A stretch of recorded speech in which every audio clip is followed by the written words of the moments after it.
I don't know, the research shows like you should be spending 80% of your instruction time on essential standards, 20% on non-essential standards. I don't know exactly how you track that. We're not going to ask teachers to track that, but that's the whole idea behind it. But you don't spend a lot of time on leaves. On leaves? Studying leaves. Right. Studying leaves? Leaves that come fall off the tree. Yeah. No, I think I understand what leaves are. But anyways, yes, exactly. Like you don't want to spend all of your time studying leaves unless there's a specific standard, and we think that that's something that's super important in class. So, I'm sorry, I'm retrograde here. That's okay. We had a teacher that said 6 weeks teaching her kids about leaves back in the day. Yeah. 6 weeks. I had that Pick up teacher. leaves. Remember? Yeah, you did. Are you one of those, Jim? You had to do it? There's a book that I read, it's called The Greckin Urn, where a teacher does something very similar, and it's like, hey, what'd you do? These kids made awesome Greckin urns. What did the kids learn out of it? How to make a Greckin urn. How does that connect to the standards? They made Greckin urns. It's like, and they're awesome. And it's like, yeah, they might be awesome, but like, let's make sure that there's actually some learning that's tied to this. Well, I think as a new teacher, I think that would be fantastic. I mean, I'm sure there's some veteran teachers who will benefit from it as well, but I think as a new teacher, if I were coming in as a new teacher, I would love that tool to start a classroom. Yeah, and it's like, what I keep trying to tell our teachers is sometimes the answer to a lot of our, I don't know if problems is the right word, but the solution to a lot of the, I don't know, like ISAF, some of the data that we have, it's counterintuitive. You might think it's counterintuitive, but sometimes it's become simpler rather than becoming more complex, and trying to do more actually can be a benefit, not a benefit, it can hinder performance when what we want to do is actually cut down on the amount and get more depth into those things that are truly essential. Is the idea behind it. Yeah, and our teachers are working really hard. Like, I think we're at a place culture-wise that when we're doing this, our teachers are taking this very seriously. Like we got all of this done, for example, in like a half day where we had subs come in the math department and I worked together, and we got a lot of this done. And there was really, really great conversation. Same thing with social studies, same thing with science, so on and so forth. That like, if we continue that, I really think we're at a good place where collaboration is there and teachers have enough background in a lot of this that they can take it and run with it. Okay. Which is great. Any other questions for Justin? I'm really tickled to see this. I think it's a great tool. This is really important. We're getting there. And again, it's staff that's done a lot of this, so that's good stuff. Okay, they're working hard. So, okay, Thank you much. I appreciate y'all. Now, you can refute what he said. You're up, Will. That's right. You can throw stones at me. I'll be your punching bag. So what's up? What's going on? I made a little list on my phone if you don't Oh, mind. you made your list. Okay. So prepared. Who likes like that? Well, the reason why the last meeting was moved back a week or moved forward, or you know what I mean. Right. With the Super Smash Bros. Was going to be competing in state. They ended up getting 4th place. So we're all very proud of them for that. Right. And then I think, I want to say the 14th of December, there's a blood drive here that was in the gym from about 12 to 5 p.m. If Will was here, he'd have the more specific stuff. He was helped out, kind of run it. But I donated blood, but I think we had a pretty successful turnout from what I saw. There's quite a few people there. I'm not sure how many students. I know I saw a few. There's a lot of, I think some of the kids that helped run it kind of went after school so they wouldn't miss it to donate. So I think we had a pretty good turnout for that. We also had the 7th through 12th grade band and choir concerts. I didn't go, unfortunately, but I'm sure, like they usually are, they're amazing. And then we also, I'm pretty sure we had an FFA food drive for about a week. I didn't hear too much about it, but I think I heard in the announcements that we got the class that had the most was 200 or so cans of food or individual pieces, so that we were pretty impressed with that. And then we also had these winter sports for the season start, the boys and girls basketball teams, wrestling. I think I'd seen on Facebook that the wrestling team, a couple of them at least, are doing very good. We had the esports, the Winter Esports, they started up. I'm not sure particular esport, Overwatch 2, I know started. I think it might be the only winter one that I've heard of at least. But I think all the student body is ready for break for sure. At least I am. That's the important part. I think the staff is too. That's the important thing on the list is it's time for vacation. Yeah. Okay, thank you. Any questions for Will? Thank you very much, Will. I appreciate it. A nice, good list. I like that. It's concise, get it done. Now we're moving on. At the next meeting, are you gonna provide us the exponents and the numbers and whatever? I know you guys are on that people in your house, don't tell me you don't know. I know. CK, you're up. Well, I'm just gonna say ditto, Okay. because just about everything he said is what I was gonna say. And Justin had said some of the other stuff, we did start working on our ESSA stuff last week. And then we will continue on that January 7th to try and get our report written that we have to do. So that was good conversations that were had, there was 10 of us or so. 10 or 12, I think. Well, yeah, because you only had how many chairs? I only had 11 Yes. chairs. So there was 12 of So us. somebody said, Yeah. So yeah, that'll be good. We'll share that stuff with you when we get some of that stuff finished up. So we're working hard, teachers are working hard. It's not just students that are ready for break tomorrow, it's all of us. It's been a fast month though, I have to admit. It's been a very fast month. Actually, Ryan and I met, I know that Jen put this in her update, but Ryan and I met, with the lady from from Iowa Workforce about work-based learning. We decided that apprenticeship was a little too much for us at first. So we're gonna try and get an internship started, second semester at Packard. So that'll be fun to see if we can get some of that going. So we were pretty excited about learning about that. And I talked to the student that would like to do that and he's so excited. Oh, So good. Good. we'll get something in the schedule and then we'll get some other places that we can do it. Internships, we can talk about any business, it sounded like, right, Ryan, that, that would be willing to do some of that stuff. So we want to get that, because that's now, if you haven't heard, part of the report card is work-based learning. So that's part of the stuff that we get graded on, I guess. so how is that different from job shadowing? Or is that something we're still doing or no? Internship is more, what would you say? I would say, Just a level Hands-on. above it, it's Yeah. the shadowing, internship, and then apprenticeship, or, I got the. yeah, right you're away. right, you're right. In that order. Because when my daughter was in school, I think they called it job shadowing, They like did. she worked for Iowa Specialty, or worked at Iowa Specialty, and she worked It at, could be almost probably an internship if it went to that level. right, she job shadowed at OBGYN, like, she went in on C-sections and like, all of the things. Yeah, see, that probably could have been considered an internship. I think it's just how it's structured is all. Yeah. Right, There has and to then be that's what led her to be a nurse, and that's what led her down this path, so, I think it's a great thing. And so we'll keep you updated on that too. And so we can get some other businesses that are interested, keep working on it. Yeah. Any questions for me? No questions? Shadowing, or whichever you want to call it, is almost useless if it's for 1 hour. I had them for 5 years. 1 hour. You get no time. Yeah. They walk in the door, they take their coat off, you take them over to whatever it is you're gonna have them do, and 30 minutes later, they're gone and they haven't finished it. No accomplishment. Yeah. Okay? It's gotta be more than an hour. Absolutely has to be, because Well, then we're it's gonna- not only that, it's a waste of the employer's time. The one we're gonna do with Ryan is two. Okay, that's And Periods. good. And it's for a long period of time, right? Yeah, it'll be all semester. Right, Whole yeah. semester, yeah, that's good. It's gotta be more time. Yeah, that's why my daughter's was, she worked out, so it was a class period, and then it was like her study hall at the end of the day. So we she got had- the equivalent of the two- two classes, yeah. because she had to drive to Clarion, Yeah, so. yeah. Still better. Mhm. I agree with you, it just, one class period is not long enough. Any other questions for CK? If not, you're up, Haley. Yeah, I can. You hear me? Yep. Yep. Hey, hi. I apologize for going through like this. I'm happy to join. I might make record time though tonight because I just have one big update that I wanted to share with you all.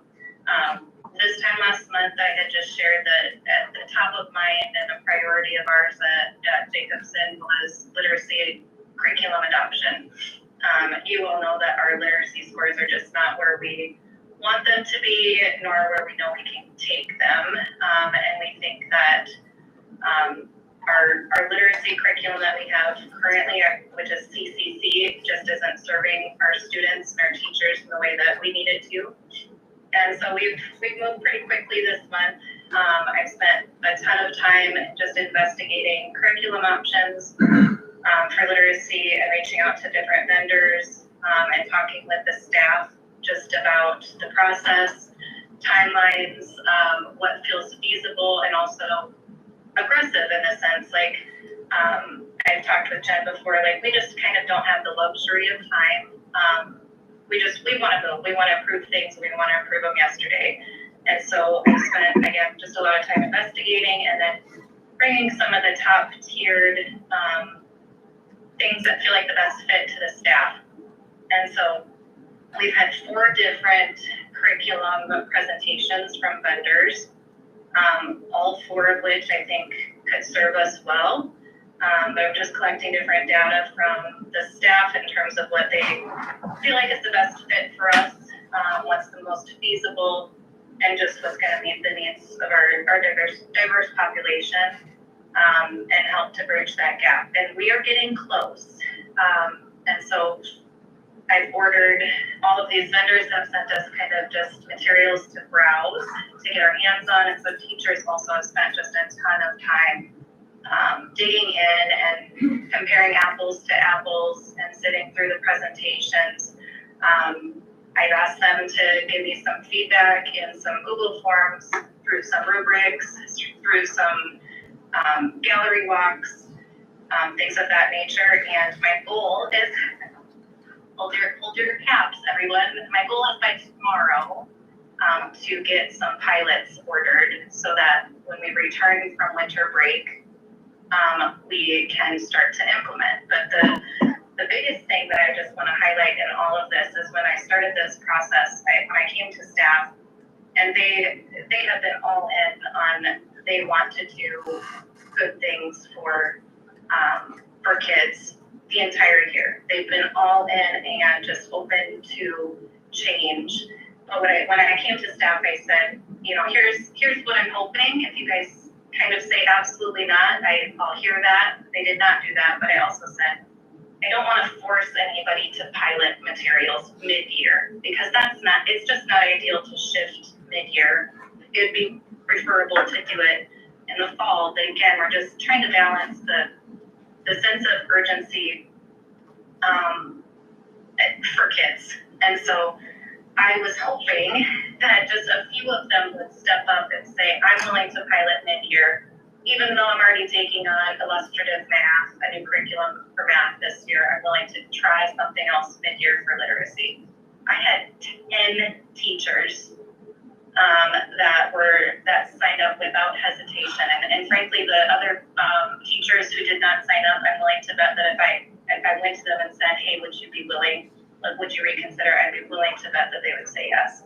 But they have just blown it out of the water with their openness. So if you see that, please give them a high five for that, because I'm telling you right now, a lot of staff, that wouldn't be the mindset, but they want to do the right things for kids. And so 10 of our teachers stepping up saying they're willing to pilot, that doesn't mean they all will. I was just talking with Jen today, and I haven't figured out exactly what the sweet spot is. I think I have a plan. I'll run it by her tomorrow, but we're hoping to have 2 pilots, 2 specific curriculum that we will test out this spring, collect some impact data, and then make a final decision for what we want to adopt for the fall at the end of the school year. So I don't know. Again, I just can't emphasize enough how awesome that staff is. When you see them, please do give them a big shout out, because they're very flexible and open to change, and I really, really appreciate that. And I think that's all I've got today, other than yesterday was our dodgeball day, our annual dodgeball day. I heard about this. This was a big thing at Jacobson. And can I just tell you, my body hurts from this. Okay, it hurts. So So it was fun. We had a great time. Everybody was awesome sports, and there was a lot of laughter that happened all day, but it was a good day. Well, Haley, it's important that you dodge more. You're taking too many hits. Oh, man, I tell you, it was humbling. Any questions for Haley? Well, thank you for all your hard work. Is there anything that you can think that this board can do to help you do your job better at this moment? That's with the big ones. I don't know that there is, other than, and I know that you guys know this, but anytime we go through new curriculum, there will always be, I think I've talked about this with you guys before, but there's always gonna be an implementation dip in terms of data. So for example, this year we're taking on illustrative math. I would expect, data tells us, research tells us that since we're learning something new, the adults are learning something new, and the kids are also learning something new in terms of routine, vocabulary, all those things. Things will go down for a little bit before they come back up. And so when we go on this ride for literacy, I will continue to emphasize that, we'll go through the pilot and we'll adopt something this fall, but as hopeful as I want to be that we can turn scores around right away, it might not be like that. Research tells us that it might not be. Maybe we can surprise ourselves and do it. But there will always just be a little bit of a dip. So if you see that, I don't want you to panic, would be what I would ask you, just to hold out. They say 3 years of implementation and strong implementation is when it starts to come up, which unfortunately is where a lot of schools do get into sticky wickets, because that's really hard to wait that long. Yeah. But that's just how it works. So hopefully we can turn it around a lot sooner than that 3 years, but I would just ask for you to understand that comes with the territory. That's to be expected, so to speak. Forewarned. Thank you, Haley. Thank you, guys. Okay, bye-bye now. You can go back to your family. Okay. Before we get to Jen, I want to send this stuff around. You guys better eat it up, because I'm not taking it home. These were homemade for our kitchen today. Don't forget your napkins. Napkins, oh geez. I'm sorry, we're just doing this in the middle of the meeting, see if I care. Because I gotta get rid of them. No, it's Christmas time, see? And these are chocolate, everything's got peanuts in it, okay? So eat up. And then everybody in the audience, everywhere has to eat. Otherwise they won't all disappear. And there's peanuts in everything, okay? Because I love peanuts. I'm a peanut person. I'm nuts, yes. We knew that. Okay, you're welcome. Now you gotta figure out who made which of these, and then we'll take a vote again. Moving on. Okay. You're up, Jen. I'm gonna be very, very quick. I'm just gonna talk about, Teresa and I, the last 2 days have been at the ISFLIC workshop. Okay. We took a 2-day class on budgeting and kind of how to prioritize things in the budget. Day 1 was probably not as impactful, but day 2, we learned a lot about how we can kind of group things together to make really intentional decisions with the budget.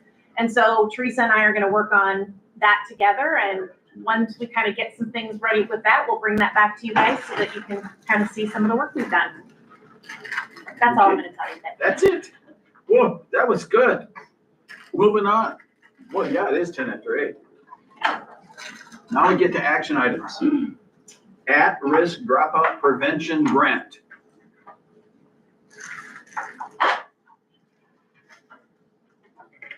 I have to get to that page.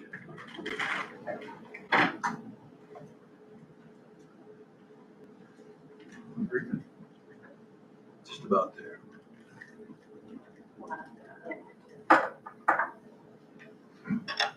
Teresa, do you want to talk about this or do you want me to? Go for it. Okay. Tell me if you want me to jump in, or I'll jump in if there's anything. Jump in if you need to. but let me find my page first. Page 43. Thank you. 43? Oh, well, that's why I missed it. 37.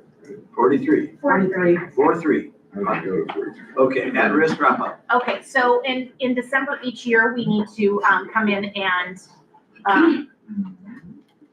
announce what we're gonna do for a grant as far as our dropout and at-risk prevention. And so we've set up here of the budgeted costs that we think we're gonna have, the revenue that we think that we're gonna have coming in for that. And so every year we just need to approve that. You can see on page 44, which talks about what the school counselor position will be doing, the alternative high school program, vocational programs. Those are the things that we'll be spending that at-risk and dropout prevention money on.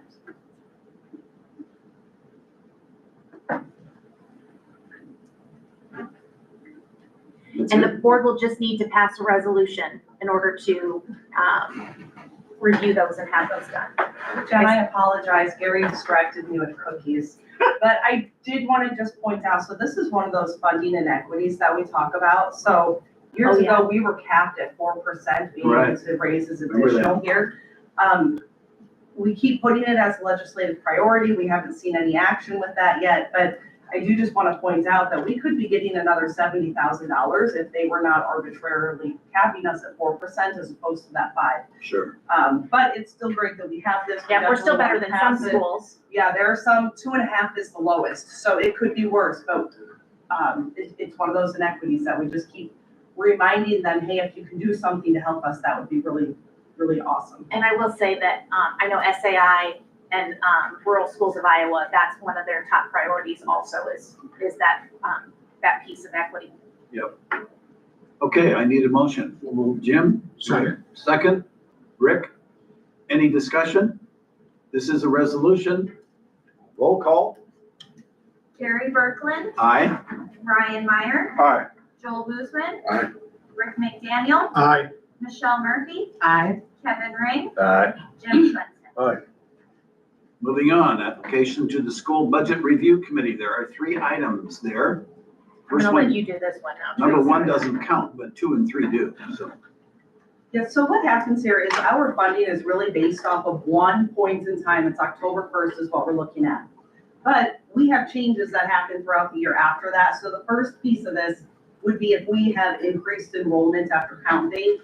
The state's not going to give us any money, but they will give us the spending authority to be able to serve those kids. This year, we do not have increased enrollments after that count date, so there's nothing there. The other one is open enrollment out. That was not on the prior year count. And again, because we still have to pay for those kids open enrolling out, even if we didn't get the funding for them. So that total request comes to $132,964. And then the third one is for students who are part of the English Learner Program, but they haven't been able to pass out of that after 5 years. So we still need to keep giving them that instruction so that they can be proficient. And so that's what that third component is. And the total on that is $43,121. It's very standard to send this application into the SBRC. Again, it's one of those items where they give us the spending authority, but it doesn't necessarily come with cash from the state. And then there's also just a graph in there so you can just compare where we are this year compared to where we have been. And it looks like we go back to 2020. Did you Yes. have any questions on this application? Okay, we need a motion for the open enrollment out request to the budget group. 132,964. Do I have a motion? I'll make a motion. Michelle, do I have a second? No. Jim? You're eating, thank you. Any discussion? If not, all in favor, aye. Aye. Opposed, nay. Motion carried. Now the EL instruction beyond 5 years for the 43,121. I need a motion. I'll move. Rick, do we have a second? Brian? Any discussion? If not, all in favor, aye. Aye. Opposed, nay. Motion is carried.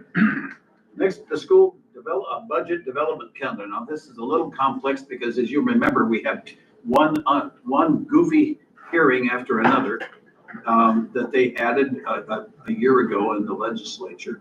And this is the calendar by which we will have our hearings and which we will consider and finally approve our budget. So look that over. Do you have any questions about the dates that have been selected for that?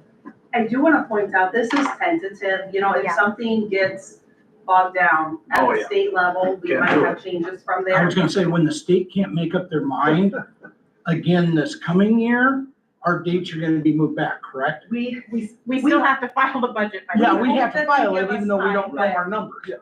Yeah, so, That's dumb. How dumb that is. That's dumb. so hopefully everything is as we have mapped out here, but really what this tool does is it makes sure that we don't miss any big dates. Okay, do I have a motion? I'll make a motion. Michelle, second. Kevin, any discussion? All in favor, aye. Aye. Opposed, nay. Motion is carried. Moving on to the exciting thing for the evening. Whoa, whoa, whoa. Track project. Mike, thanks for being so patient. Finally, you're up. You need some more cookies or something? I had two. Oh, okay.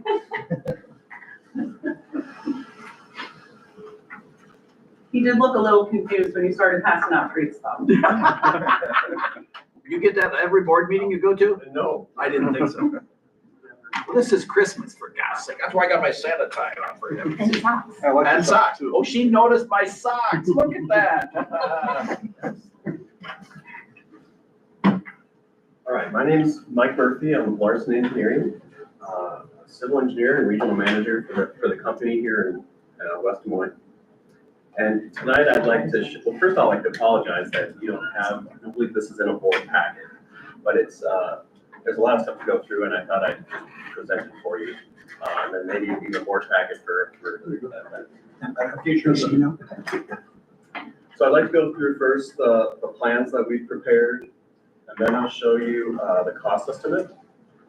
After that, I would show you a draft notice of bid levy, which identifies some of the schedule, proposed schedule. And then I'd like to show you some potential options that we don't have in a plan set that have been discussed with facility Corey a little bit as well. So we'll just start. I'll go page by page. Stop me if you have any questions. I look at this stuff every day, so I don't know what people don't know. So this would be the title sheet, indicates the index of drawings, vicinity map, my information along with my design engineer in my office.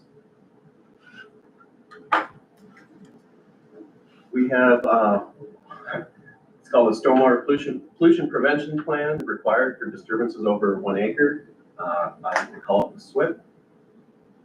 Couple pages there, so that we don't send sediment down the storm drain and off into the rivers. Sheet C100 is the existing condition and demolition plan. This is your 6-lane track. These are areas highlighted to be demolished in order to create an 8-lane option. I'm going to show you on future sheets. There's some tree removal. The entire pavement and resilient surfacing would be removed from that track. High jump pad. I'll get into more of that on the future pages.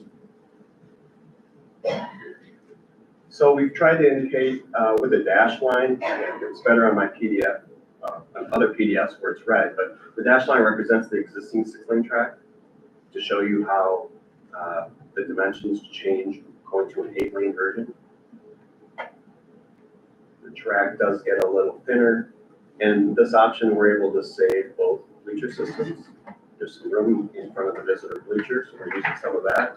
And as you can see, we're extending the track to the north, or right on the page, up almost to the existing fence.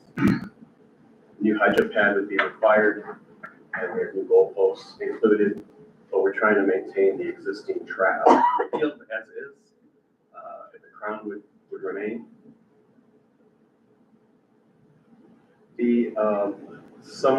Basically I guess the pros and cons of this, you have 8 lanes, but the field held as is. The crown of that field will be slightly off of the new goalposts. The goalposts are placed such that we always maintain 15 feet of buffer between the outside edge of the football field and the track. So in the southwest corner here, we try to maintain 15 feet So that requires these goalposts to move just slightly. This one's moving 1.3 feet. This one's 2.43 feet from its current location. So it requires a removal of the old one to replace the new one. So yeah, so it's not centered on the new track as shown. It's just moved as little as possible. Actually, it's directly east. It continues to be centered on the press box. Centered on the, you said? Correct. So it's a custom sized track. There's no real standard track dimensions. They just need to be 400 meters. So the width, the length can always adjust as long as we have 400 meters measured 8 inches inside the lane 1 or the measure line. This is the 6-lane option. You can see, probably wondering why isn't it exactly the same location as the current 6-lane track? Because your current 6-lane track is too close to the full bleacher. It's supposed to maintain 1 meter of distance away from the outside of the outside lane to the nearest obstruction. So when we slid it eastward or down on the page slightly. But that doesn't change the goalpost? You don't have to. No, the field will stay independent of that one.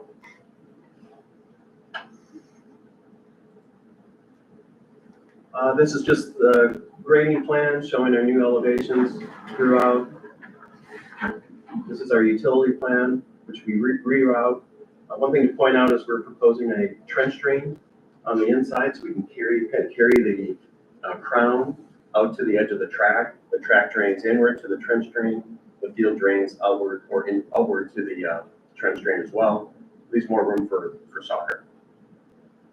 So we don't have, we currently have drain tile in there, which seems to be doing fine. This is a little bit of an upgrade. We won't have standing water where the track meets that grass view. And we're routing that to existing storm sewer systems. We have a new long triple jump shown here on the north side of the visitor bleacher. It required removal of 2 trees. That's a great location for usually jumping events are near each other. So the high jump pad is in here, the long triple jump is here. So coach can coach both of them simultaneously.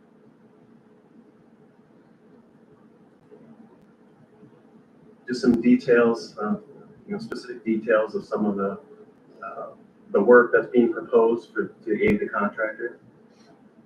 How deep is the base? From ground level? I'm just trying to figure out how deep you have to secure that. Yeah, we do 4 inches of asphalt placed in 2 lifts over 8 inches of gravel base. 8 inches of gravel, but otherwise it's just dirt below that. Yeah, it would be the existing native material. Hopefully we don't find topsoil. Hopefully it's clean clay. Huh? I just thought it was deeper than that. Can you see all right? Yes. And then I guess I failed to mention on top of the 4 inches of asphalt would be a 1/2 inch polyurethane base mat. It's just a black rubber, similar surface to what you currently have. The high jump, the long jump events would be placed in concrete. They're just difficult to pave with asphalt. So you're probably wondering at this point, costs. And that's why I don't put in the board packet because you just skip ahead to the cost. I mean, We would. The 8-lane option listed first, just because I think it's most popular. But I believe, and I broke it out here with unit prices, which quantities are accurate, but I have to make some kind of estimate on the rate. I don't build them, I just design them. So here's what I think a contractor will bid in order to do a 8-lane option. I think they're gonna bid $722,000 to do that work. We typically add a 10% contingency in case we run into something unforeseen or I'm really bad at estimating. And show you a $794,000 option. And I think the 6 lane option would be around $629,000 on bid day. On bid day, what I would ask for 2 separate bids. I'd ask for one for all the work except for the surfacing, and a separate one for the surfacing, because I believe if we manage it well, that surfacing contractor should be able to place their material over anybody else's work. We don't need to lump those in together, and that'll save you a little bit of money. I've listed some additional costs here for your consideration. I spoke with Musco reps, and they believe that if you want to update your lighting and reduce or eliminate the wooden poles, they have 8 poles out there, and replace them with 4 taller poles, it'd be around $400,000. And then I was asked to include maybe a price for irrigation within the field, and those typically run around $50,000.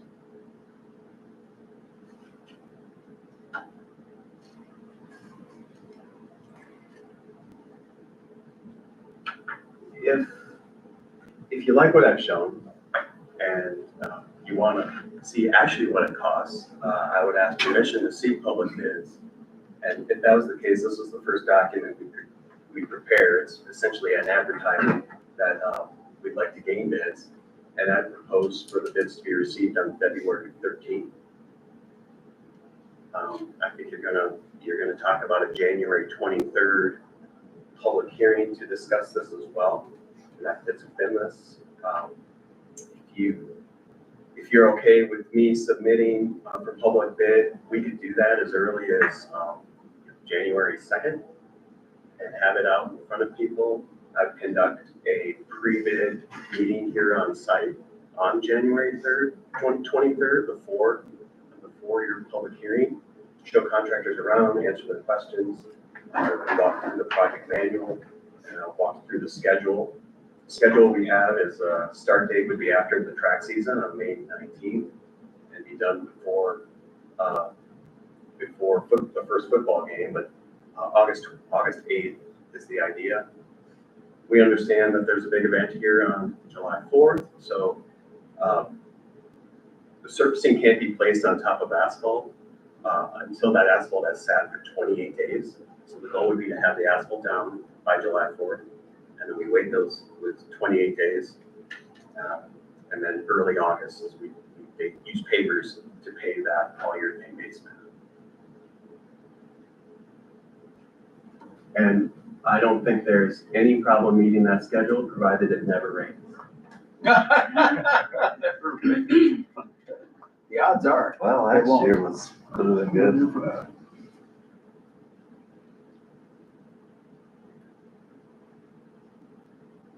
Yeah, and then the reason February 13th was chosen as a date for a bid date would allow me to qualify the bids, provide a letter of recommendation to the district, have that in your board packet prior to the February 20th board meeting.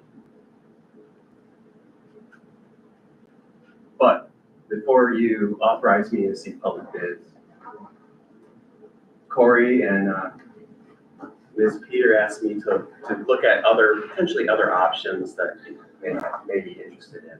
And I'll just run through a few. We didn't prepare full plan sets for these, but we're happy to if you'd rather see it a little differently. Here, what you're seeing is a red is the existing track, and then a lot of places we call it a standard track. Would be an equal quadrant track where it's 100 meters around the radius, 100 meters straight, 100 meter radius. Would be more of a considered a pull it off the shelf track. So we've shown that centered on the existing field, and as you can see, it pushes it too far west, right? That means that the field is centered on the press box. You have a track that's centered on the field. So in a perfect world, using a regular standard track, keeping the existing home side bleacher, we kind of run out of room, right? To the south, To the south. but don't we own that property? To the south? Yeah, Sure, we do. It's our parking lot. It's our parking lot, yeah. Can't the fence move? Sure. I mean, I know I wouldn't say that we're locked in, but just a chain link fence. No, of course not. Hold on, I got one. Okay.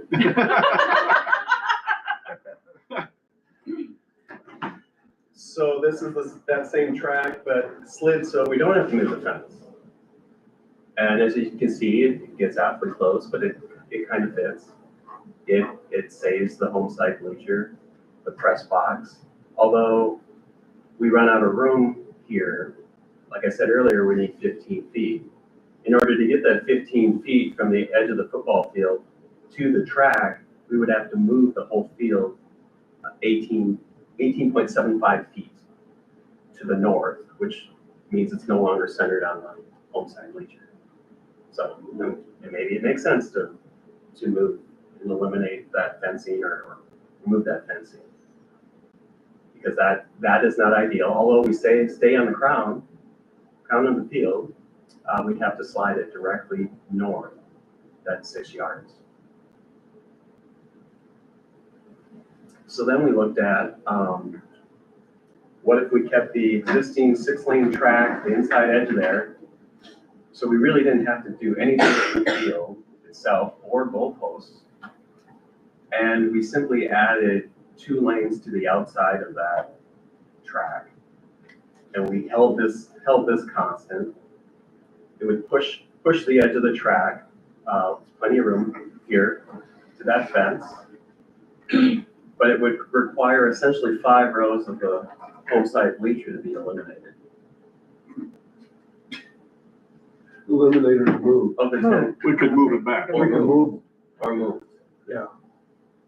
You would have to move 8.87 feet to the west in order for this to happen.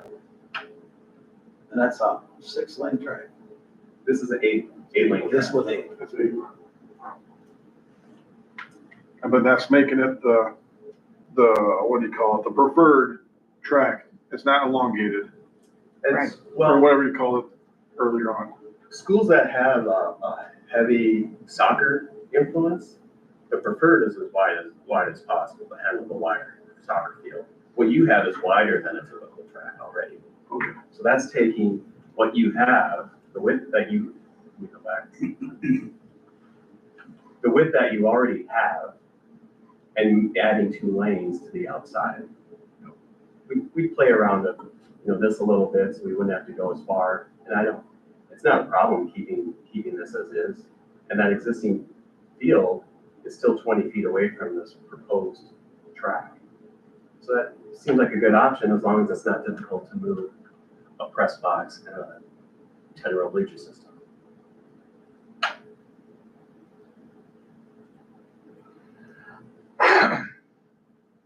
Here is just the opposite, where we went with the same size track, but we pushed it to the east to basically eliminate the visitor bleacher, or requires us to slide the visitor bleacher instead of the home bleacher. But the field would have to move 8 feet to the north to avoid this issue. So that's just 4 other options that we tried to entertain. Corey did reach out this afternoon and said he did reach out to a local general contractor about the cost of moving a press box and the home bleacher. And I don't know, do you want to share that number? Or? Yeah, I think, what did he say, 38? 23, 23, thank you. 23,000 to move the bleachers and do the concrete work. Move them back 8 foot Mhm. for the, one of those options. Yep, 2016 to move the grandstands and reset them, and 7 for the concrete. Is that a football field or soccer field? It's a football field. Okay. The soccer field's a little bit wider, isn't it? I mean, ideally, they're 70 yards wide, 210 versus 160. Yeah. But they're typically not as long. A lot of schools play it the same length, where they'll stick the goalposts, or the goals underneath the goalposts. Right. But they, Premier League, they don't play on fields that are that long. I just found it. So there is an 8-lane option. The only significant modification that has to be made is to move the home press box 8 feet. And that keeps the field in the center. And there's been discussion about the press box needing some replacement or repairs. Anyway, updating, right? That, though, is not in the budget for this. No, but I'm just saying, that's been a consideration. Yes, yes, But they built new steps for it, so. yes. So if the desire was to move, slide the press box and your bleacher system, the general contractors that bid this type of work would not be interested in doing that type of work. No. And that price would be a lot more than $23,000 for a paving contractor to move a press box. Mhm. So if it's, if this is the desired approach, we can tweak the plans and make this work. But what I would do is just simply say that it's not in contract or it's by others. Right.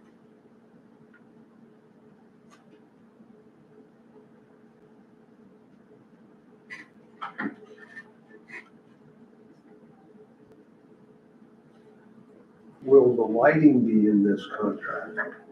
Or is that a side bid also? Separate bid. We discussed that. It's not currently in the work that we're going to show. That was a supplement, right? Yeah. Same as the $50,000. For the irrigation. Yes. Water in that field forever.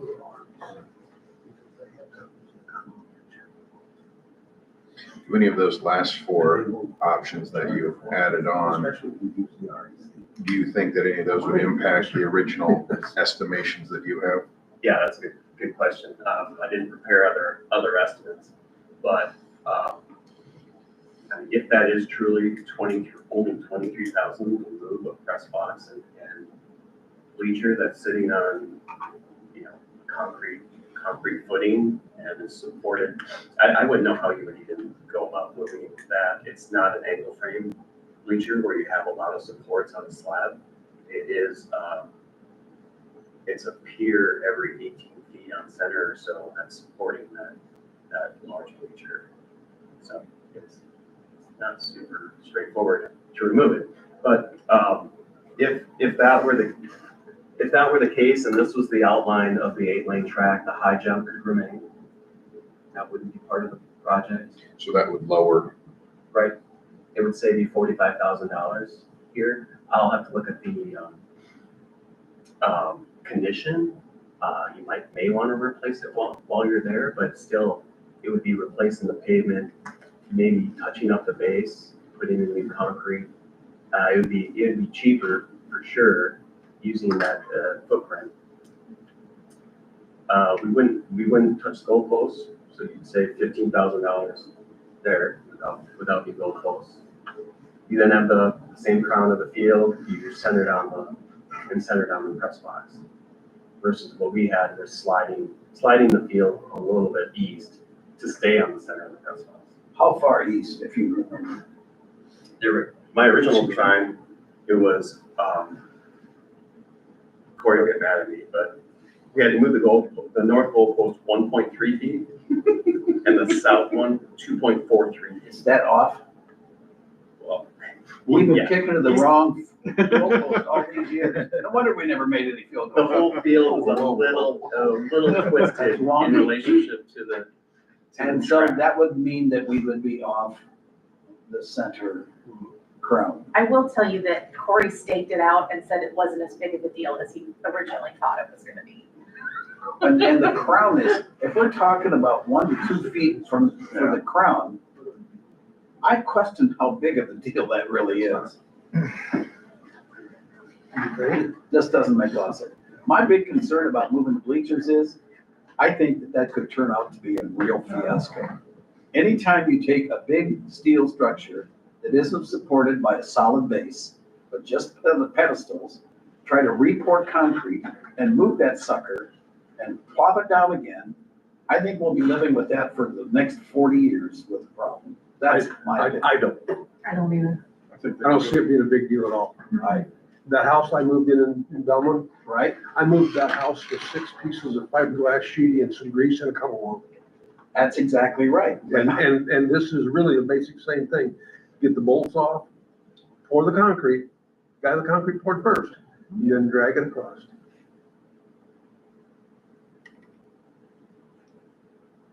The high jump would still move, correct? No. No. The high jump would stay?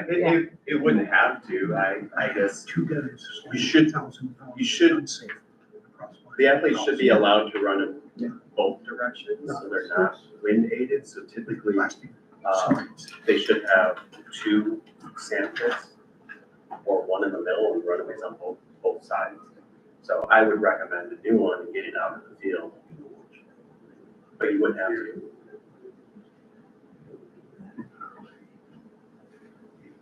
Didn't Corey say that the long jump was really close to the field with that set up for soccer? Yes. He said that was a problem. Yeah, So we may want to just continue We would do that anyway. do I that would think so, yeah. regardless. If the high jump could possibly stay, not the high jump, though, or yeah, the high jump, depending on the condition of it. But the long jump, we would just agree to probably put that down on the lower right corner there.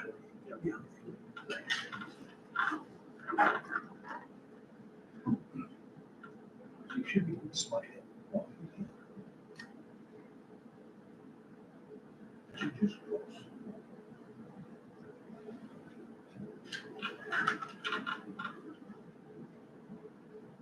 I'm no football field expert, but I think the amount of work that Corey's got, and his team have put into that field and marking all the pins.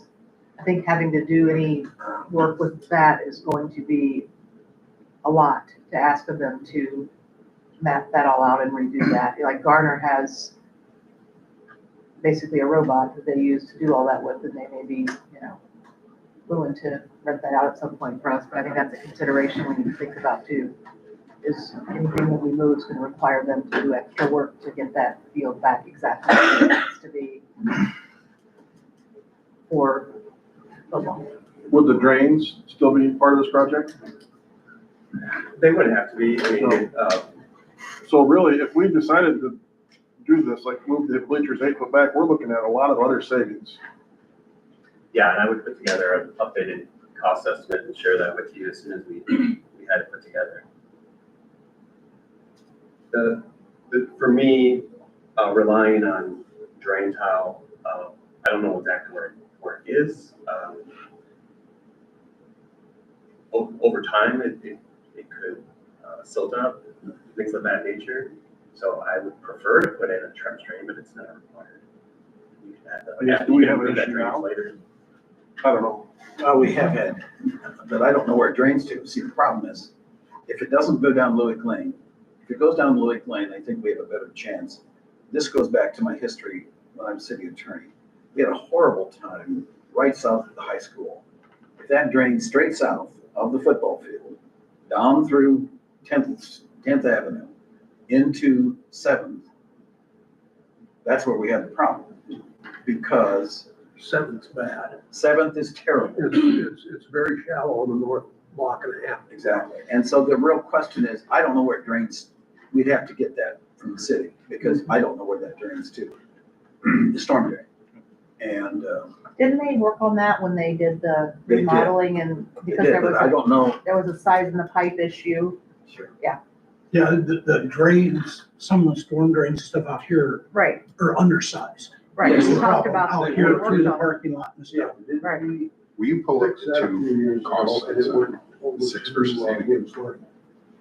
And we moved a couple of 629. With the ones. What are the I big think factors still- that drive up the There's still, I think there's still these small ones through the parking lot, smaller size. Between Track those two, surface. it's, Some it's small, the- but they had to go it's in and square make some footage bigger of for the drain. track Yeah, we surfacing, talked about which that with the house. is also in the asphalt basic. You see the differences here. And that's about it. It really is. The long jump event is exactly the same. So it's very similar. Slightly less.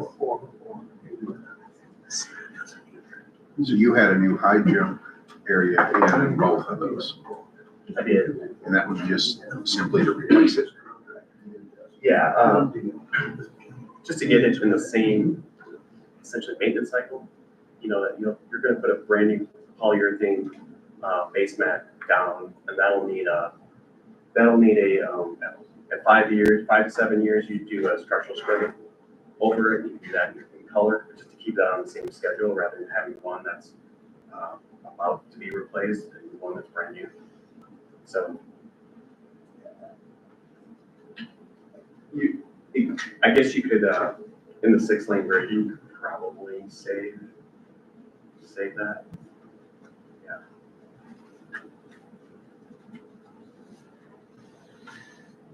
I don't get paid a percentage, so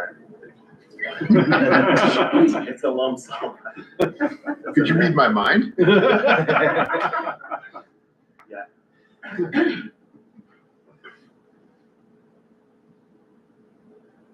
Mike, what do you need to know from us today?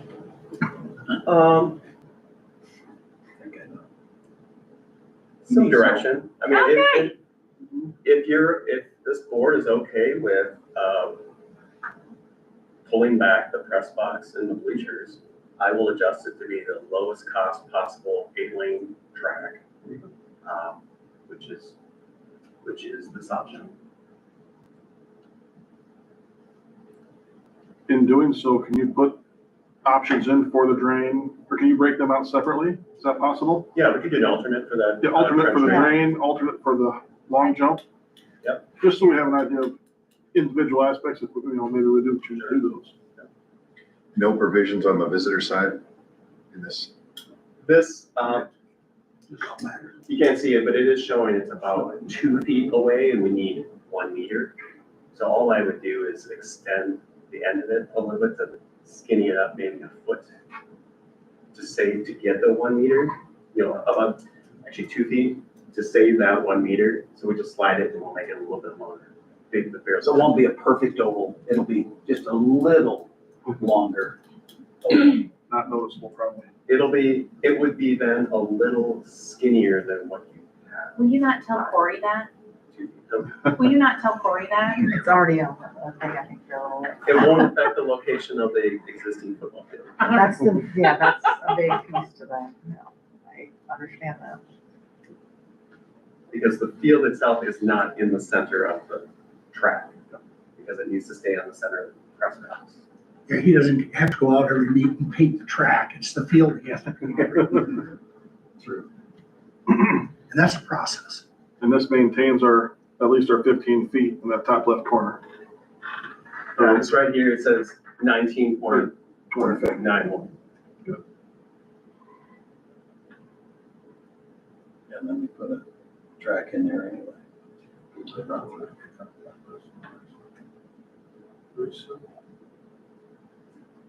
So are we wanting him to go back and do, with moving the press box, I guess we need to know. I got 2 other questions that follow up on that. If we do not go ahead with accepting the proposal and so forth and setting a note, a time for those, what about contractors? What I'm trying to figure out is, how does the time frame get screwed up if we put this off a month, is basically what we're talking about. I mean, we're competing against other Yeah, projects. that's So my it's- point. Ideally, you know, when I say it'll go up for the mid-January 2nd, I'm not joking. It's like, if we get back to the office, we're gonna send this baby out and get it before other projects are out on the street. Because, if the great contractors already have a bunch of work, this gets pretty expensive. I know, I understand, that's my concern, that's why I brought it up. So can we decide whether we want a 6-lane or an 8-lane track? Because the price is not gonna be higher No, if we go with this option versus what he first proposed. So we could say what we want, and then he can do the changes. Correct. And in addition to the trench drain alternate and the long triple jump alternate, you can do a 6-lane alternate to an 8-lane. That's why we showed it Right. both ways, is we would ask that. Now, I wouldn't do alternates of alternates, you know what I mean? It's too No. complicated. Right. but we'd still have to have somebody figure out who's gonna move the bleachers. I mean, so supposedly somebody says they would do it for a certain price, well, that's fine. But I'd like to know that that's what's gonna cost. making any rough estimate doesn't cut it with me. We don't bid rough estimates. You have given your expertise in telling us what you think this would bid for, and I like to know that.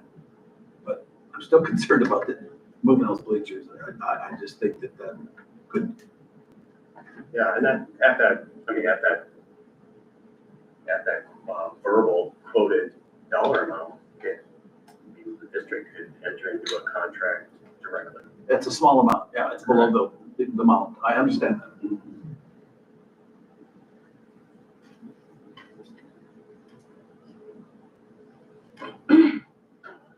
Well, what all you wanna do? I'll just give you my first impression. I think that the cost differential, regardless, for an 8-lane track versus 6-lane track is not significant enough to not have an 8-lane track. I really think I would that's agree the with right you on that. choice. I would agree with you. So let's get rid of all the 6-lane track ideas. That would be my proposal for you. Let's do by elimination. Let's get rid of the 6-lane track. Let's do an 8. So now the question is, do you want long skinny? Do you want a little more perfectly oval?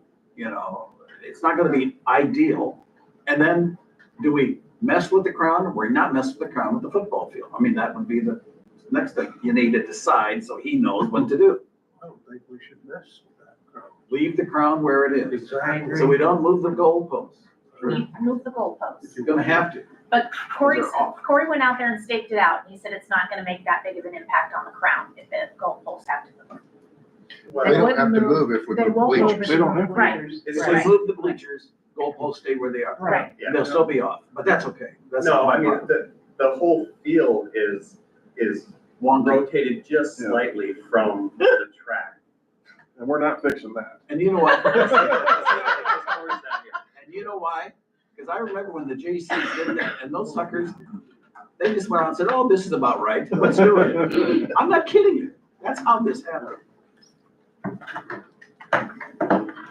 That sounds like a project for when the field gets redone. I know Corey's not here, but did he give any indication of which one he would rather He do? wants to move the bleachers. He wants to move the Oh, he bleachers. does? Yes. He does. So, I mean, he's, to me, his opinion of this is very important. Absolutely. So, It saves money. yeah, well, it saves That's money, what it but is. he's also the one that's gotta maintain all this and take care of it after it's moved. And if he trusts that somebody can get it moved, well, without it causing him major headaches 5 years down the road or 10 years down the road, we kinda have to trust him. He does a good job for us. I do, the other thing, I do like the trench drain. I think that is an ideal because we get surfaces all draining to a certain point. And yeah, they say the surface drain's been working and that's true. But you see, we don't often compete with one another for the drains because it's spring when we run the track. And then it's fall when we do the football.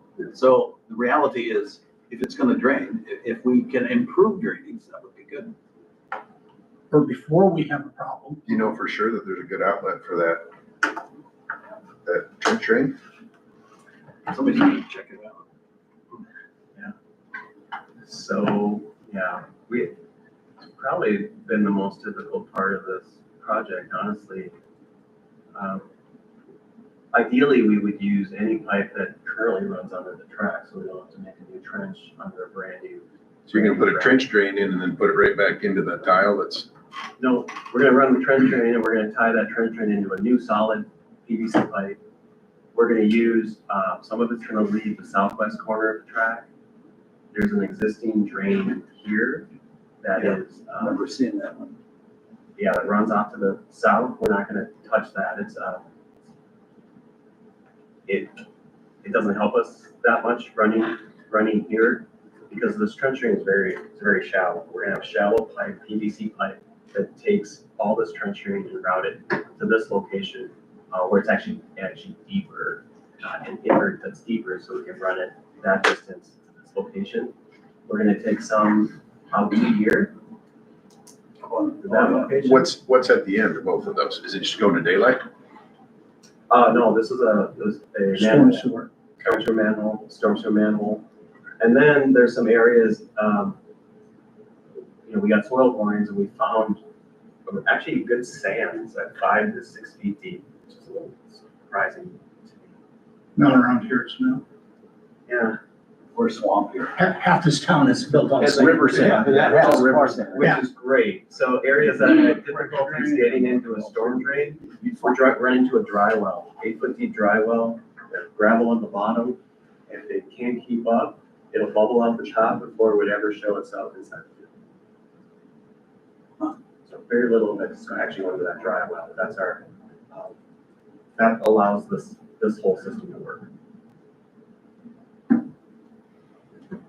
So the two sides run to here. We had a trench drain between the high jump pad and the track here, which runs to the street. But then we have little sections we're going to tie together and drain through this driveway.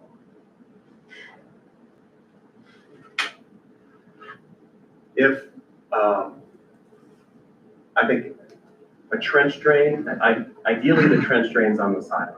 That gives you more space. If we don't touch the high jump pad, I don't know that I would do anything with the trench drain over here because the high jump pad is separated from the track currently, and we're planning to push it up tight. But that's not really necessary. So there's some cost savings there.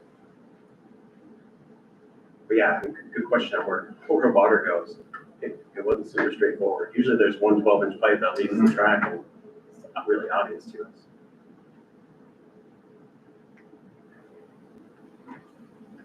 So the other question is, what about the high jump? Do you want to replace it? So it's in, you talked about service in sequence with the other pieces.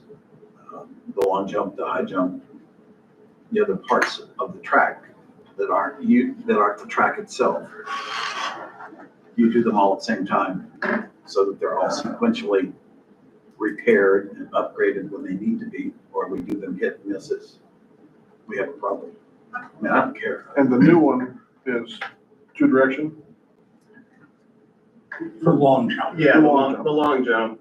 Originally I had shown it here where we didn't have enough room to have one runway and 2 pits. So we had a runway and a pit, and then coming back the other way, we had a kind of packed area. It was actually going to be more expensive because it's longer runway, which is reinforced concrete. All right, so this is the better option here. This is cheaper than the previous one, and you have more room. I just didn't want to remove 2 trees, but That's quite all right. In my That's opinion. gonna happen either way. Yeah. The high jump one is the one that's a maybe. Yeah, Yep. Gets a heck of a lot less traffic than the track, I would think. I think it does. And it's, you ballpark was $50,000 for that. Yeah. I'm okay with not doing that if it doesn't need it. Well, how bad is it right now? I That's what I'm guess? saying, I don't know.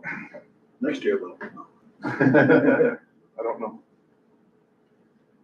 Are you proposing to resurface the existing spot, or does it get moved if we do something different?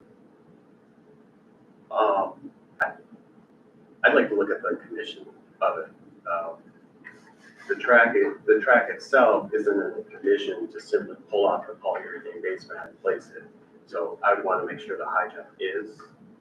High jump is much easier to pay. It's currently a rectangle, so it's easier to get tighter seams.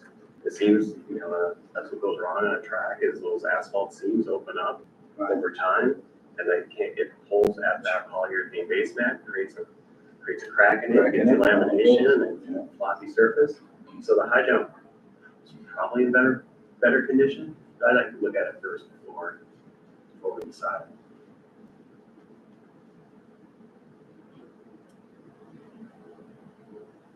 I think it is important to get it on the same maintenance cycle. Otherwise, you tend to put off portions, or even having contractors come back, every 5 years or every 2 years instead of every 5 years. It's going to add up.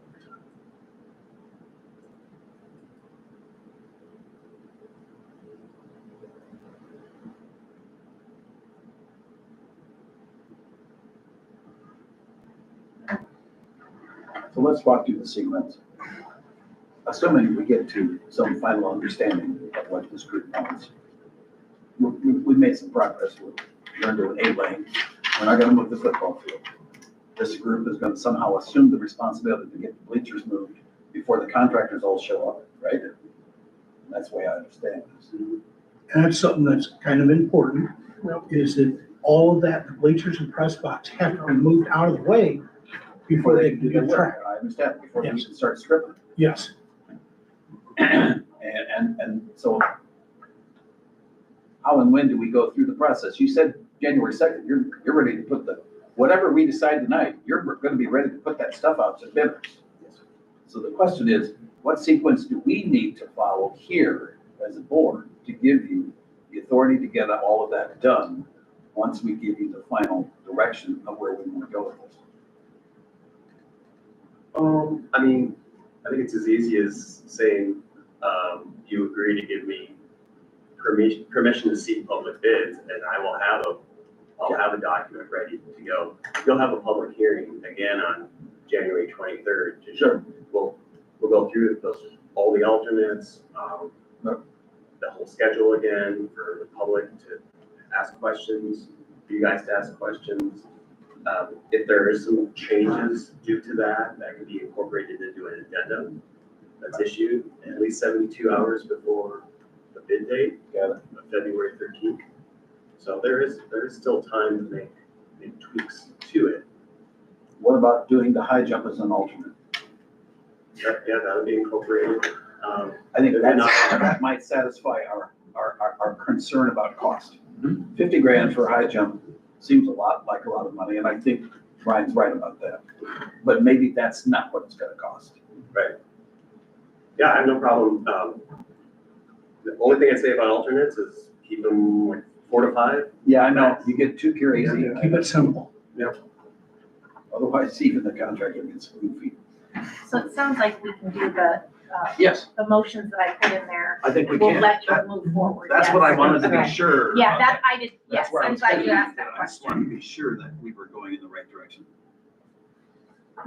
Okay, so let's somehow articulate in a picture, what did we all agree to that we want to see besides an 8-lane track? Do you have a name for that option with the moving the press boxes? Is there a number on that one or a name for it? It is X5. X5? X5, we like X5, huh?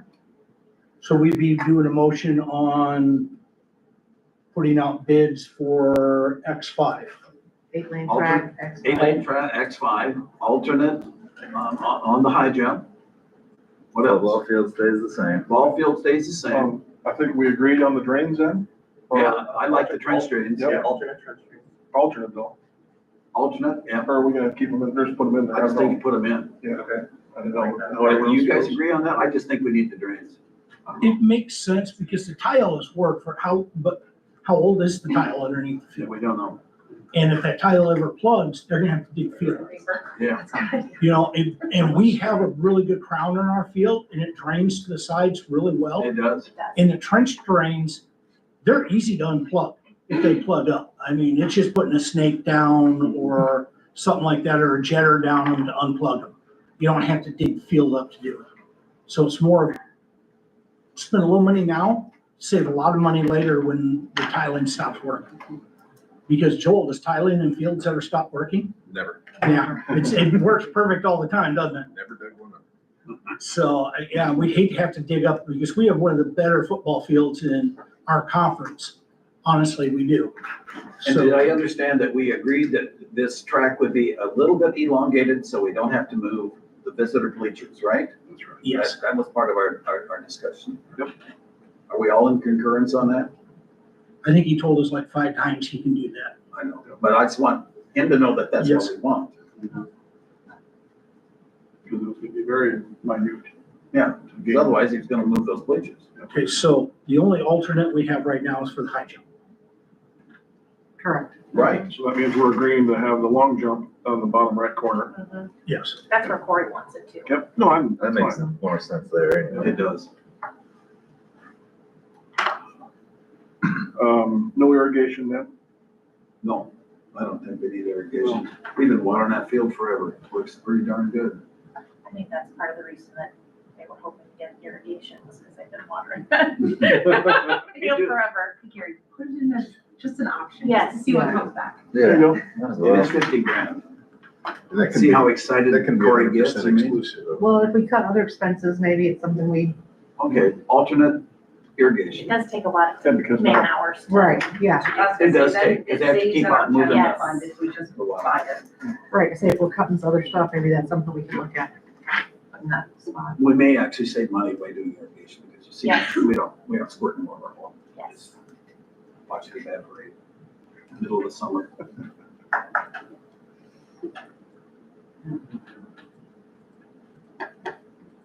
Okay, So like we got figured out. do you have what you think you need? Yes.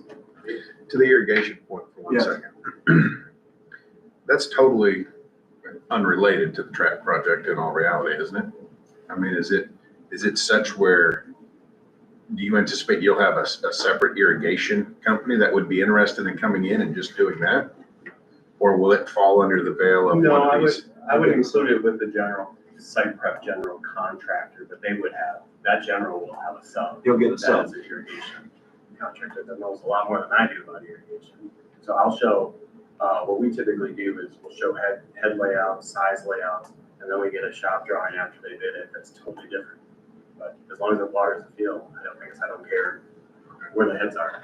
And I don't know if anybody in here cares either. Care less. Anything else that you want to talk about that we haven't discussed and that and isn't in his mind right now?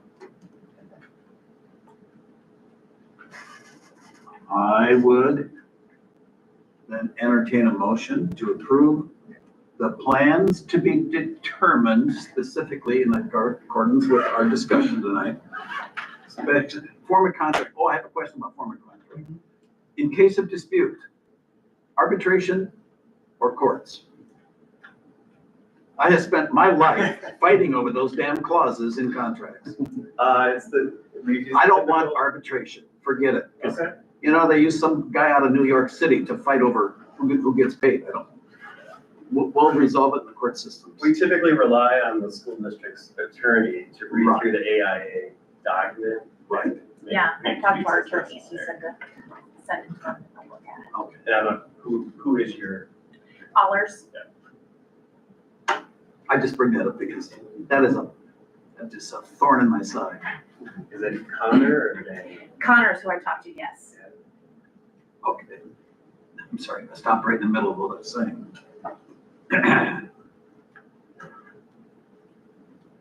I need a motion to tentatively approve the plan specs, form a contract, and estimated project costs that will be more specifically laid out for us once we get the X5 plans laid out, right? Right. I got a motion here from Ryan. I have a second. Second. Michelle. Any other discussion before we do this? All in favor, aye. Aye. Opposed, nay? Motion is carried. Second hearing, we need a public hearing. Public hearing for January 23rd, 25, at 6:30. We'll have to come early. And we need to authorize publication of the hearing and notice given to bidders. Need a motion. I'll make a motion. Rick, second? Yeah. Jim, discussion. None? All in favor, aye? Aye. Opposed, nay? Motion is carried. Moving on. Now, vote. Who did the cookies and who did the candy? Sue, Gary, pick it up. Gary did the cookies, Sue did the candy. I was gonna say the same thing. Me What? too. I'm gonna flip Vote for flop. Sue. I say that too. Sue did cookies. Thanks, Mike. Thank you. I'm a cookie guy. Yep. My wife did the candy. Yes. Did you eat it? Will, you haven't eaten your share. Actually, I thought Sue did all of it. Oh, me too. She taught us when he hit the end. She kicked me out of the kitchen this morning and said, you get those done because I'm Yeah. doing that candy. Hey, one for the road? Okay. No. Okay. Thank you. Have another round. I better send them around. I gotta get rid of them. Okay, moving on. Discussion, we've done the action stuff.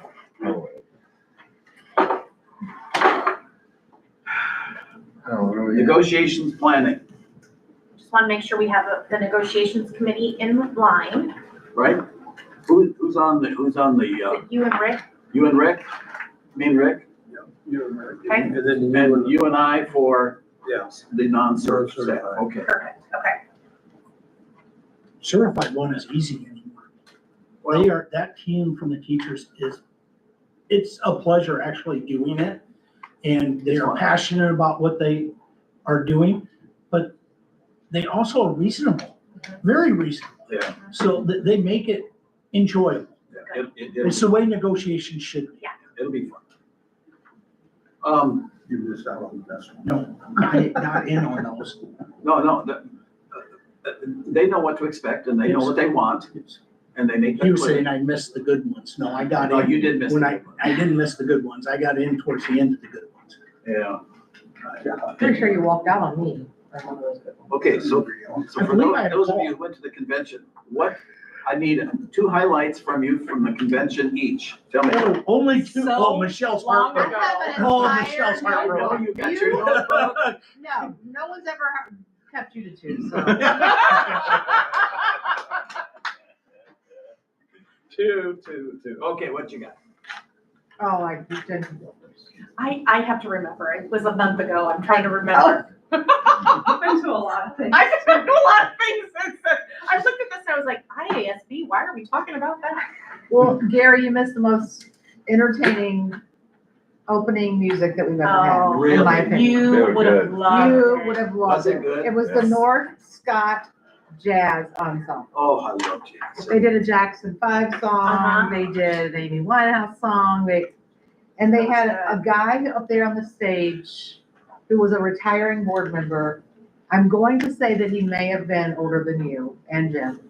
Hey, And he played the tambourine with was he them. as good looking as us though?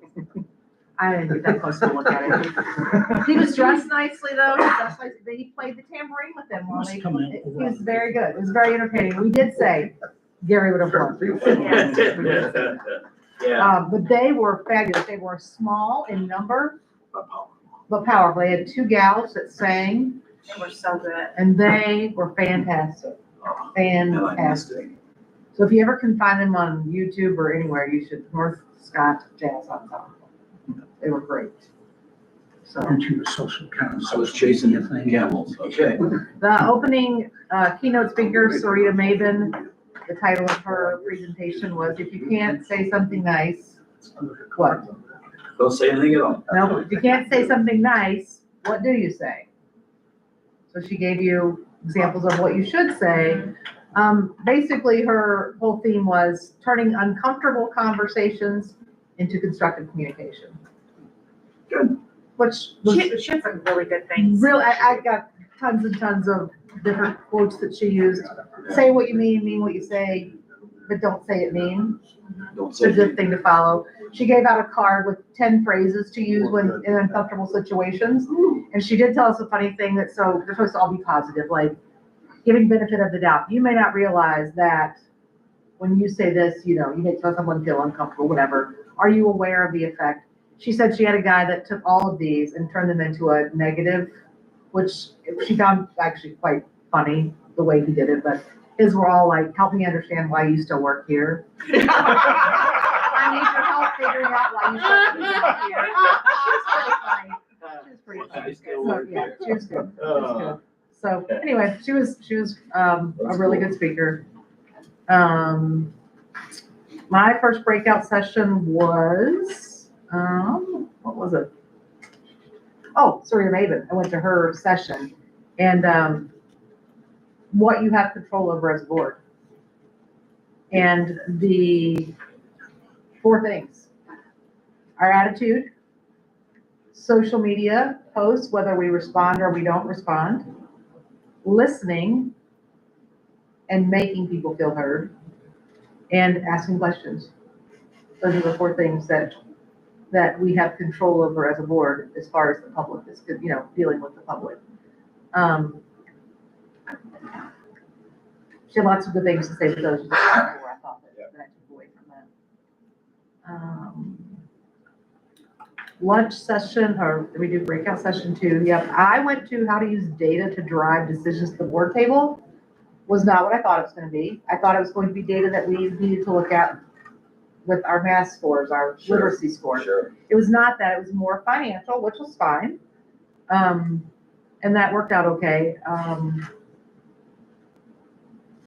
Probably, I mean, I think that everything they told us is we're pretty much already doing here, you know, being transparent, using, data to achieve our goals. I think we're already doing over here. That wasn't anything new for us. They put their TLC teachers back in the classroom after their ESSER funds ran out. I mean, I think it's all things that we're already working on They're here. already talking about it. Yeah, so I don't think that was anything new and earth shattering for us. There was Clear Lake and the shared superintendent for Garner Hayfield, Ventura, Red Rockford, Marble Rock.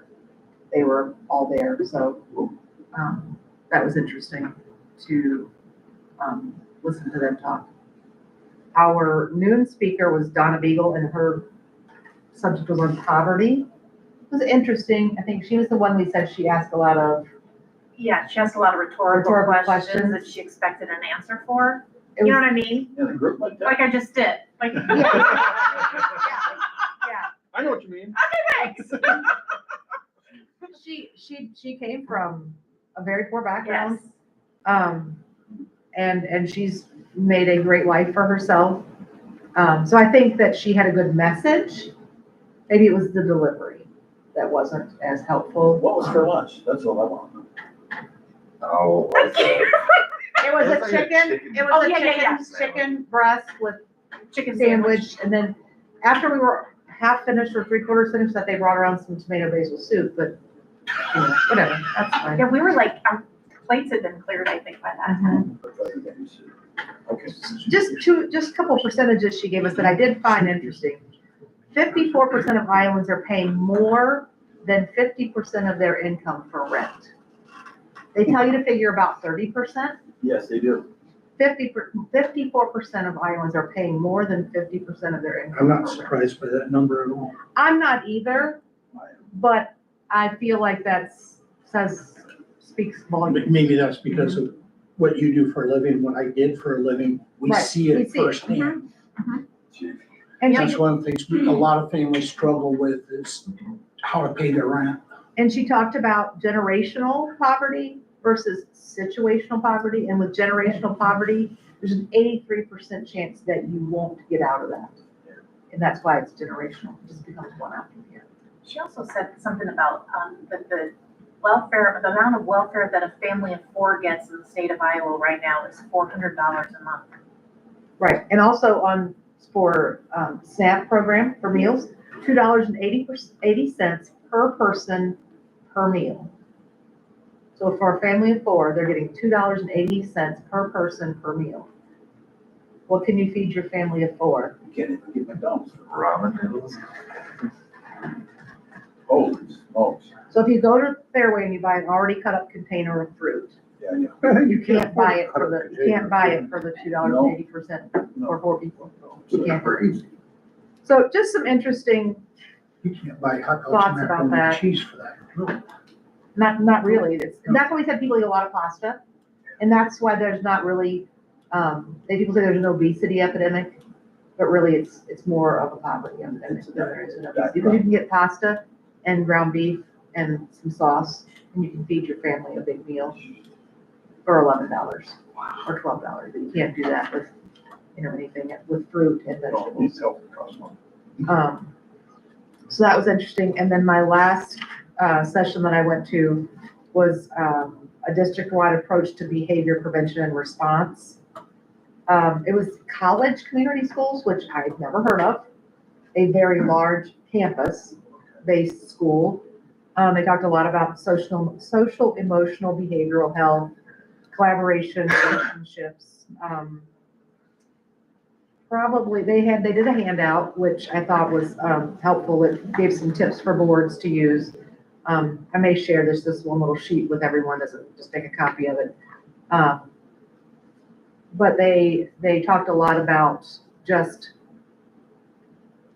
having rules, the same set of rules across the board, and then tailoring those rules based on the age and the situation. You know, there's a consequence for hitting someone, physically striking someone. That consequence might be different when you're in kindergarten than when you're in 11th grade. So it's based on age, it's based on, you know, different factors, Maturity. but there's a consequence for that action across the board. Yeah, So that was a good. We did that with our bullying issues here. We tried Right, to tailor it to age, maturity and. right. Well, you know, we've done that for quite a while. Yeah. You know, you have a pre-kindergartner down there in that school, looks to me and go, I want to kill you. The consequences for that are a lot different than having a senior up here in the high school tell a classmate, I want to kill you. Totally different situation for those two things. So, yeah, no, that makes perfect sense.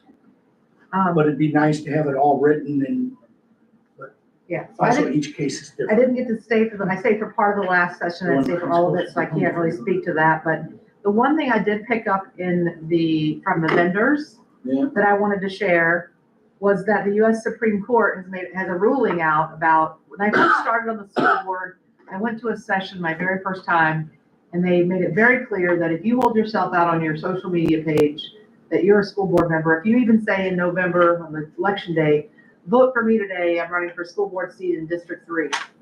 Then now you've really turned your social media page into A political page, even if that's all you wrote. So then someone can say, I'm not voting for you, you're a deadbeat, you're an idiot. You know, they can say whatever they want, and you could not delete those comments. Legally, you cannot delete. Legally, you cannot. But now you can. There's a new US Supreme Court ruling that allows you to do that as long as you are not speaking on the state's behalf, and as long as you are not saying, tonight we voted on, you know, whatever issue it was, as long as you're not speaking on that and they write derogatory comments. So if you just say, you know, vote for me in an election tomorrow, and they write on there, you're a deadbeat, I'm not voting for you, you can delete that. So that is a new ruling that has been issued. It was issued in March of this year. I don't think a lot of us have to worry about that, but it is an important. I've got to start getting on Facebook or I'll never get that. No, we're gonna put you on the new. Put them on MySpace. Yeah. No, TikTok is going Does away. that even exist anymore? I don't know. I thought it was Instagram was the hot one. No, you're past that. It's X. Okay. Anybody else have anything from the convention? I did, different from her, I went to, one about school improvement, 4 steps to school improvement. And, it was a district that really talked about, creating a strategic plan and how they involved the community in creating a strategic plan. And actually, we had lunch with them or breakfast with them. With which group? I'm sorry. The ones from West of You. Did we have lunch with them yesterday? Lunch, yes. I had lunch with them yesterday. I talked to them a little bit more about that. So that was good. And then I went to another one about Assembly, which is a replacement kind of a board book, what we're currently using. And there's different modules that we can do with Assembly. And so it showed us what those were. And we did actually get Assembly. So we will start moving our things from board book to Assembly. We now have all of our policies uploaded to Assembly, so it's kind of nice because every time we update something, it'll keep track of the history for us and do all of that kind of stuff. So, but I did go to a session on that. That is spelled S-I-M-B-L-I. Yep. Does that change how I can look up a board or a policy on our webpage? It will. It's fantastic. It's much easier. Okay, not in place yet. Not in place yet, so we're still getting it up and running. Yep. Just let us know when we can. Yep. That's good. Anything else? I went to one about sportsmanship. It was Beverly Shell Rock, who has a horrible reputation, but Yeah, it does. the steps that they were taking to improve that, and it was basically all student driven. So once the students fell in line with what they were trying to do, the parents and the other non-pleds and the Stan didn't really have a choice but follow along. Straighten those old people out. Yeah, basically, that's what they said ended up happening. And they had some other cool stuff they were doing, like they would make the kids sign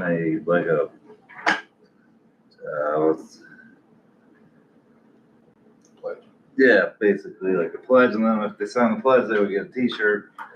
And so then they all had the same t-shirt, so we could do whiteout nights or whatever, theme nights and stuff like, it was mostly stuff we already do. It's not a problem here, I don't think so much.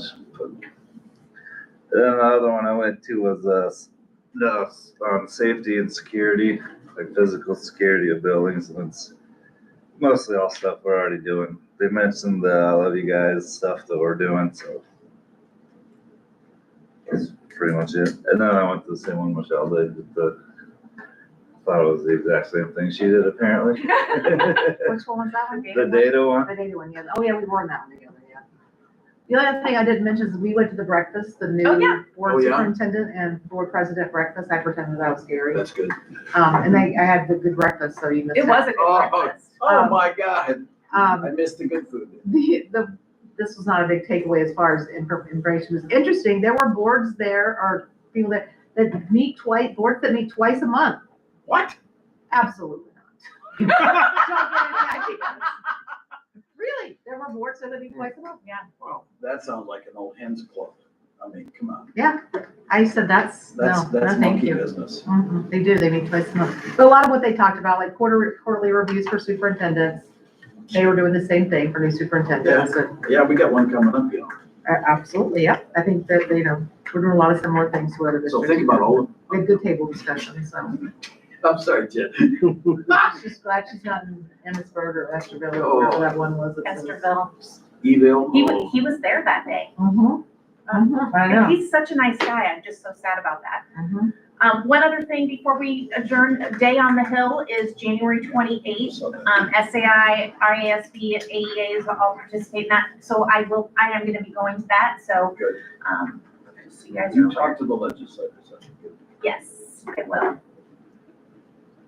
Okay, now, any questions? Anything that you want to do for the good of the cause? Anything else? Need a motion to adjourn. Yeah. Jim, second? Second, Ryan, we're adjourned. Thank you. One more.